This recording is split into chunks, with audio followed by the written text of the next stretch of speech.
ज्योति नाम की महिला अपनी बेटी के साथ केदारनाथ दर्शन के लिए पहुंचती है।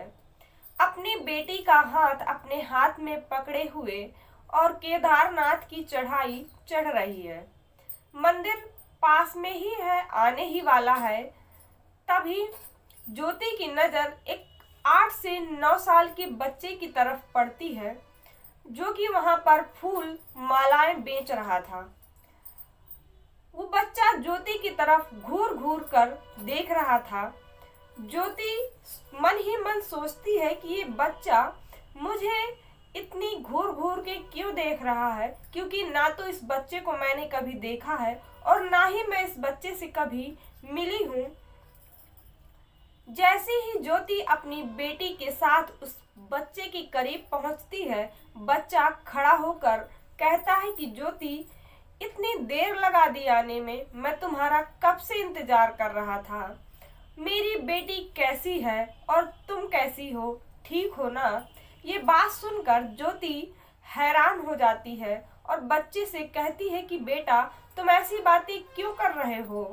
अगर तुमको फूल ही देना है, मालाएं ही देनी है, बेचनी है, तो मुझे दे सकते हो, लेकिन ऐसी बातें तो ना करो, अभी तुम छोटे बच्चे हो। वो बड़ी कड़ाकेदार आवाज में बोलता है कि ज्योति, मैं तुम्हारा पति हूँ, मैं कोई फूल मालाएं तुमको बेचने की कोशिश नहीं कर रहा। और तुम्हें मेरी याद नहीं आई, मैं तुम्हारा कब से इंतजार कर रहा था।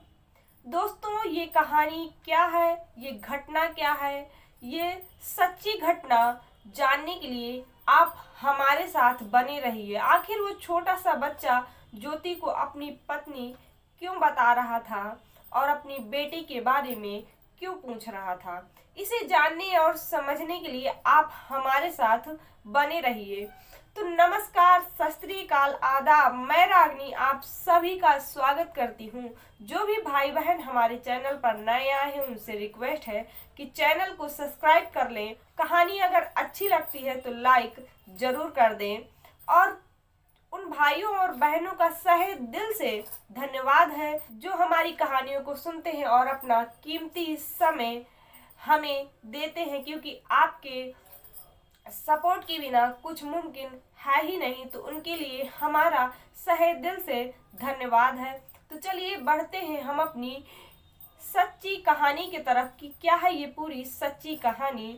और दोस्तों, ये कहानी बिल्कुल सत्य है और सत्यता पर आधारित है। इसमें कोई झूठ और कोई फरेब नहीं है, ये कोई कहानी नहीं है, ये एक घटना है और सच्ची घटना है। तो चलिए इसको विस्तार से जानते हैं कि आखिर क्या है ये घटना। इस कहानी की शुरुआत होती है हैदराबाद से।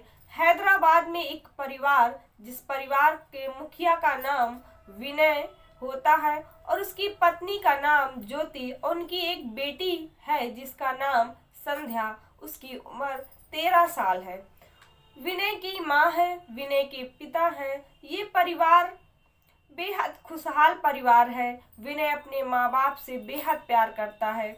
ज्योति जो कि अपने सास ससुर से वो भी बेहद प्यार करती है, उनकी सेवा करती है। विनय जो कि अपने परिवार के लिए एक ट्रिप प्लान कर रहा था, उसने अपनी पत्नी से कहा कि हम इस बार दुबई घूमने चलते हैं, क्योंकि हमने काफी जगह घूम लिया है लेकिन अभी तक हम दुबई नहीं गए हैं। हम दुबई चलते हैं तो वहां घूम कर आते हैं कि दुबई कैसा है। तभी उसकी माँ बोलती है कि बेटा, दुबई तो तुम कभी भी घूम लोगे, लेकिन मुझे केदारनाथ जाना है, भोलेनाथ के दर्शन करने हैं। तो बेटे ने देर न करते हुए तुरंत ही माँ से कहा कि माँ, तुम केदारनाथ चलने की तैयारी करो और हम केदारनाथ ही जाएंगे। दोस्तों, वो परिवार बड़े ही खुशी मन से अपनी सारी तैयारियों में जुट जाता है, पैकिंग करता है। अब वो जून 2013 में केदारनाथ की तरफ निकल पड़ता है। केदारनाथ पहुंचकर दर्शन के लिए निकल पड़ते हैं। आप तो जानते ही हैं कि केदारनाथ में कितनी चढ़ाई है, कितना वहां चलना पड़ता है। तो ये परिवार चल रहा है और दर्शन की आस लिए कि हम भोलेनाथ के दर्शन करेंगे और दर्शन के लिए पहुंच जाते हैं। भोलेनाथ के दर्शन करते हैं और जब वापसी होती है तब तक माँ थक चुकी थी, क्योंकि काफ़ी चढ़ाई है और माँ का बुढ़ापा था। हालांकि उसके बेटे ने, विनय ने काफ़ी मदद की है, बहू ने भी काफ़ी मदद की है, लेकिन फिर भी वो थक चुकी है। विनय अपने परिवार को लेकर नीचे की तरफ उतर रहा है। तभी वहां केदारनाथ में एक सन्नाटा सा छाया हुआ है। अजीब सी हलचल हो रही है, मन घबरा रहा है और कुछ अनहोनी होने की शंका जो कि हर किसी को हो रही है। तभी विनय ने सोचा कि मैं अपने परिवार को, जो कि माँ के पैरों में काफी दर्द हो रहा है, तो उसने एक अच्छा सा रूम लिया, एक अच्छे से होटल में ऊंचे में अपने परिवार को वहां पर ठहरा दिया। वहां सारी सुख सुविधाएं थी, लेकिन माँ के पैरों में दर्द था। विनय ने ज्योति से कहा कि तुम इनकी देखभाल करो, मैं माँ की दवा लेकर आ रहा हूँ। वहां पर एक अजीब सा सन्नाटा फैला हुआ था, मानो कुछ अनहोनी होने वाली हो। विनय, जो कि वहां से स्टोर के लिए निकल पड़ता है दवाइयाँ लेने के लिए, स्टोर काफी नीचे था। विनय अपनी माँ की दवाई लेने के लिए स्टोर पर खड़ा ही था कि जोरदार धमाका होता है, जिससे विनय डर जाता है। जल्दी से दवा लेकर और वो ऊपर की तरफ दौड़ पड़ता है, क्योंकि उसे अपने परिवार की चिंता हो रही थी। लेकिन तभी ऊपर से इतना तेज पानी का बहाव आता है कि विनय क्या, कई भक्त, उसमें हजारों भक्त बह जाते हैं। ज्योति के कानों में भी ये आवाज जब पड़ी तो वो घबरा उठती है। उसकी बेटी, जो कि 13 साल की है, वो भी घबरा जाती है। ज्योति दरवाजे पर खड़ी खड़ी सोच रही है कि क्या करूं, कहाँ जाऊं। विनय, जो कि अभी तक वापस आया नहीं है, चारों तरफ हाहाकार मचा हुआ है। ज्योति ये सब देखकर उसका दिल बैठा जा रहा है। परिवार उसके साथ है, जाए भी तो जाए कहाँ, करे भी तो क्या करे। वो अपने परिवार की देखभाल कर रही है और उसके मन में ये बात खाए जा रही है कि अभी विनय वापस नहीं आया है। शाम का समय था, पूरी रात गुजर जाती है। ज्योति अपने विनय का इंतजार करती रहती है, लेकिन विनय वापस नहीं आया। उस बहाव में कई हजारों लोग बह गए, यहाँ तक कि किसी का पूरा परिवार ही बह गया। 16 से 17 के बीच जो ये घटना हुई, उस घटना में जाने कितनों के अपने बह गए, पूरा परिवार बह गया, जो कि आज भी उनके दिलों को अगर कुरेदा जाए तो उनके दिलों का दर्द आज भी कोई बयां नहीं कर सकता, क्योंकि उन्होंने अपनों को खोया था। इस घटना की सूचना जब सरकार को मिलती है तो वहां से भक्तों को निकालने के लिए पुलिस फोर्स, आर्मी आती है और वहां से सारे भक्तों को निकालती है। कई के तो 100 ही नहीं मिले, कई के तो पता ही नहीं चला कि पानी के बहाव में वो कहाँ बह गए। ज्योति को भी वहां से निकाला जाता है, लेकिन ज्योति आने को तैयार नहीं है। वो कह रही है कि मैं अपने पति के बिना कैसे जाऊं, मेरा पति तो यही है। जो फौजी थे उन्होंने दिलासा दिया, ज्योति को समझाया कि आप अपने परिवार को लेकर यहाँ से जाइए। जैसे ही विनय की कोई जानकारी मिलती है हम आपको सूचना जरूर देंगे और विनय को कुछ नहीं होगा, वो बिल्कुल जहाँ भी होगा, जैसा भी होगा, ठीक होगा।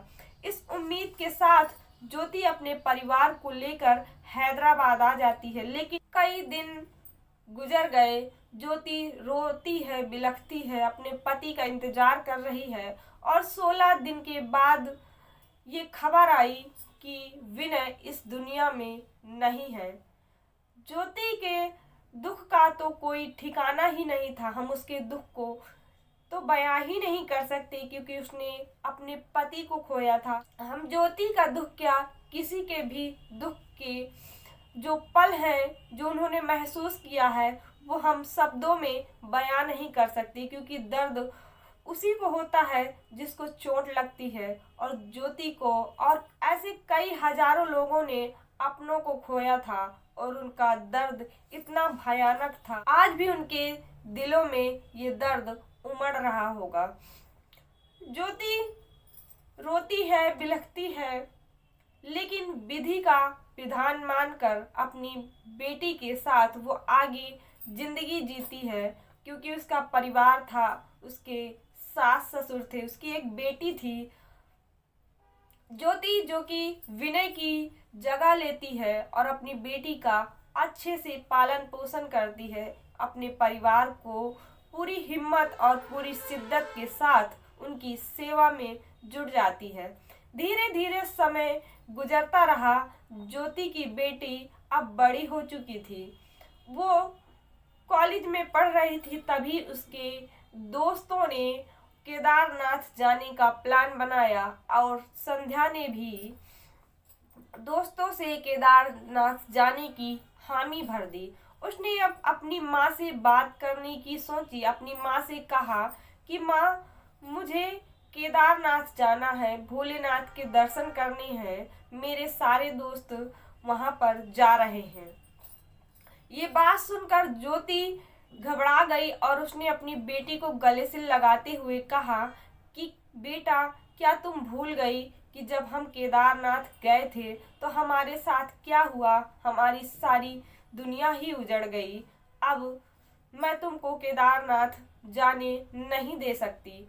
संध्या ने बोला कि माँ, वो तो एक हादसा था जो कभी भी हो सकता था, कहीं भी हो सकता था।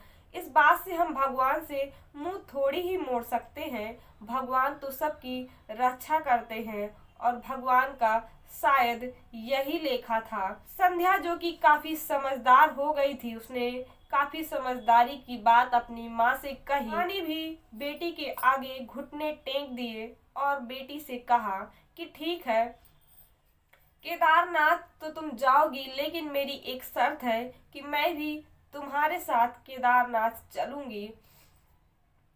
ज्योति ने तैयारी बनाई और बेटी के साथ केदारनाथ पहुंच गई। मन में भोलेनाथ की दर्शन की आस लिए माँ बेटी दोनों चढ़ाई चढ़ रही थी। मंदिर पास में ही था, आने ही वाला था। तभी किनारे पर एक लड़का, 8 से 9 साल का लड़का बैठे फूल बेच रहा था। जब ज्योति की नजर उस पर पड़ी तो ज्योति को ये महसूस हुआ कि ये लड़का काफी देर से मुझे घूर घूर कर देख रहा है।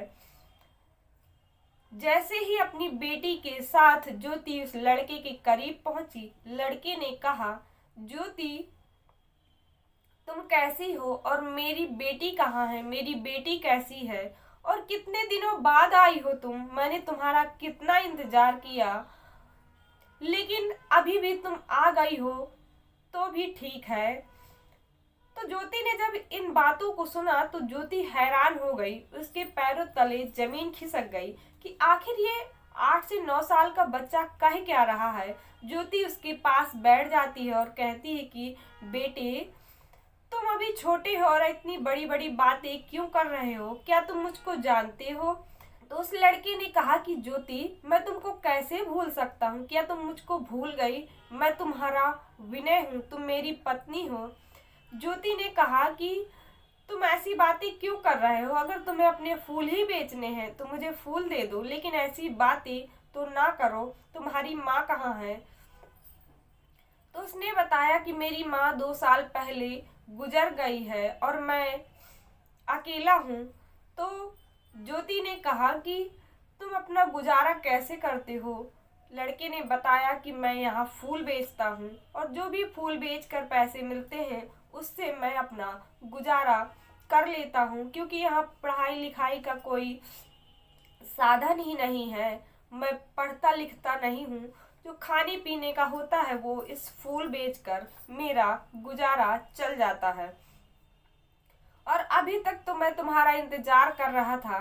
मैं तुम्हारे पास आना चाहता था, लेकिन मैं कैसे आता? मैं तो छोटा हूँ, मुझे ज़्यादा कुछ पता नहीं है कि कैसे जाना है हैदराबाद। जब ये बात सुनती है ज्योति तो कहती है कि तुम अगर विनय हो तो तुम क्या क्या जानते हो, उस रात क्या हुआ था? अगर तुम विनय हो तो सारी बातें बताओ।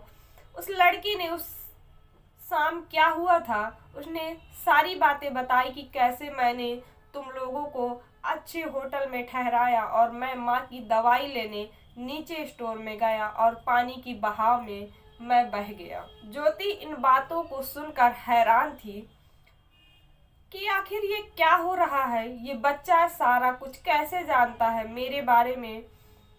तो उसने कहा कि ज्योति, मैं तो घर भी जानता हूँ कि मेरा घर कहाँ है। हैदराबाद में मेरा घर है, मेरे घर के दाई तरफ ये है, घर के बाई तरफ वो है। सारा कुछ उसने ज्योति को बताया तो ज्योति को यकीन हो गया कि ये विनय ही है जो मेरा पति था। उसने कहा कि ज्योति मुझे अपने साथ ले चलो। ज्योति ने कहा कि तुम अभी छोटे हो, हालांकि तुम मेरे पहले जन्म में पति थे, लेकिन अब तो मैं तुमको पति नहीं मान सकती क्योंकि तुम्हारी उम्र अभी छोटी है और तुम्हारा दूसरा जन्म हुआ है।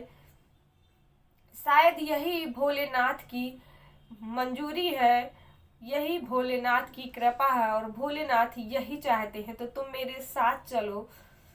ज्योति ने उस लड़के को अपने साथ लिया और अपनी बेटी को पाकर उसने, विनय ने अपनी बेटी को दुलारा पुचकारा, गले से लगाया और उन दोनों को लेकर ज्योति अपने घर हैदराबाद पहुंच गई। वहां जाने के बाद ज्योति ने उस बच्चे को अपने बेटे की तरह पाला पोसा और आज वो काफी बड़ा हो गया है और ज्योति ने अपने बेटे की तरह उस बच्चे को पाला है। तो ये सच्ची कहानी आपको कैसी लगी? इस कहानी पर आपकी क्या राय है? आप हमें कमेंट सेक्शन में जरूर बताइएगा। आपके कमेंट की हमें बेसब्री से इंतजार रहता है।